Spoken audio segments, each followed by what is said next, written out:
everybody, this is the Wikstrand. So, when 65 was announced, my first thought was, is this the spin-off to A Quiet Place that I've been heard that is going to come out in 2023? Because the guys who made this movie is, pretty important to, A Quiet Place movies, or is this just a movie that has been delayed and, just happened to come out in 2023?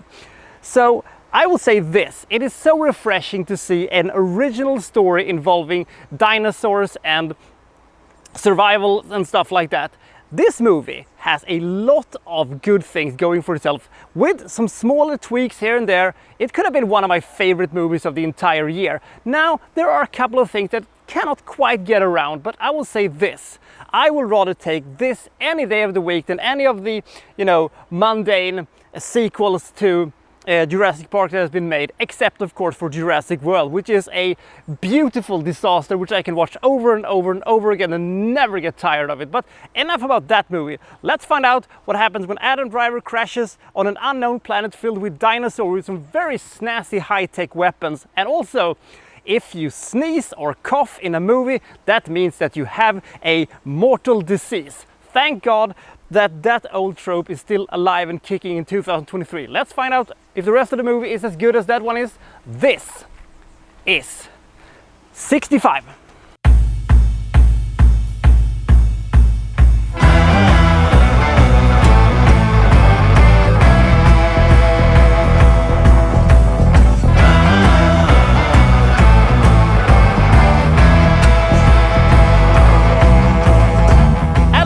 Plays Mills. He is a astronaut, space captain of some description, and he's going on a very lucrative deal.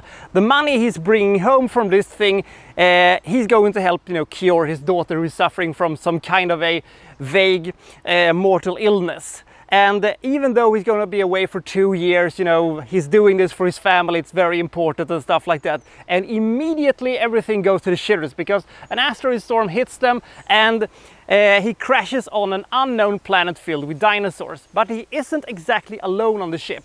There is also Koa, who is another survivor. She is a girl from another place than he is from. So they have a problem understanding each other because she speaks a completely different language. But he has at least a bunch of very cool weapons, and he's going to need them because he's going to have to cross a huge valley to the other side where there is some kind of a capsule, which might be their ticket out of here. So Mills and Koa are going to have to work together and try to survive the dangerous journey towards the other side, and hopefully they will, find the way out of here, and he will hopefully reunite with his daughter, and everything will be fixed, etc, etc.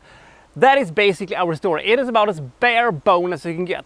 You have to go from point A to point B, dinosaurs in the middle, snazzy weapons. It should fucking be amazing, and it is almost.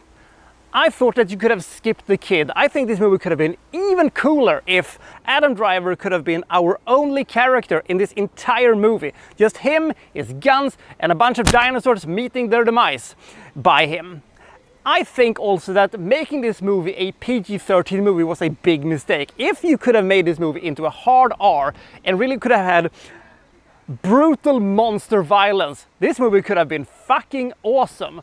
Because the feeling of this movie, the atmosphere of this movie, the tone of this movie was so awesome because it felt so real. You really felt that the dinosaurs were there. You really felt like you were there with them, running away from the dinosaurs, hiding from them, shooting at them, because there are some really tense moments in this movie. I mean, if you could make a movie like A Quiet Place and you could make tons of money from it and having that being a hard R, why can't you just do that?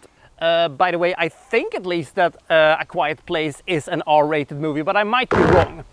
Anyway, so if they could have done that, this could have been probably one of the best movies of 2023. Now it is a still pretty entertaining movie. Even with a PG-13 rating, this is still a really good movie. It has some great tension to itself. It has a great attention to details. I love the suspense in this movie. I love the atmosphere and the tone and the survivalistic feel that this movie has. It's a really good movie. And it is so refreshing to see a movie with a high concept like this clocking in at only 93 minutes. But even with this very compact runtime, I still felt that they were pushing the limits of what they could do with a bare bone story like this. I even think that they could have trimmed down this movie to 80 minutes and they still would have gotten the thing across. Now, there are some cliches and stuff like that they have to do to, you know, pad out the runtime a little bit, and that was a little bit annoying. But still, this is an excellent survivalistic adventure and some great dino action. Far better than any of the Jurassic Park movies have done, except for Jurassic World and, you know, the T-Rex versus the, you know, white albino motherfucking thing. That was actually quite awesome. But do I recommend this movie? Yes, I do. It is a very entertaining, very tense, very suspenseful, survivalistic adventure movies. This is a great sci-fi adventure, and Adam Driver is very, very good in this one. He feels so natural in this movie, maybe because, you know, he has a military background, and when he's walking around and, you know, pointing guns and stuff, it feels authentic. It feels like he, you know, knows what he's doing, mainly because he does. And his interactions with Koa is sometimes a little bit annoying, but sometimes it can be a bit sweet, and there are some heartfelt moments between them that made me say, okay, you can tag along, at least for this time. But I still maintain that I think that if this was a one Adam Driver show, this movie would have been absolutely fantastic. Now it is just a very solid movie. Believe it or not, but when I walked out of the theater, I was thinking to myself, what is the rating for this movie? And I was, you know, thinking, is it going to be 66, 67? No, it's not quite that good. 64, 63? No. And then I realized it. This movie gets 65 as its rating. I'm not trying to be coy or cute or anything like that. That is what I legitimately think that this movie is worth.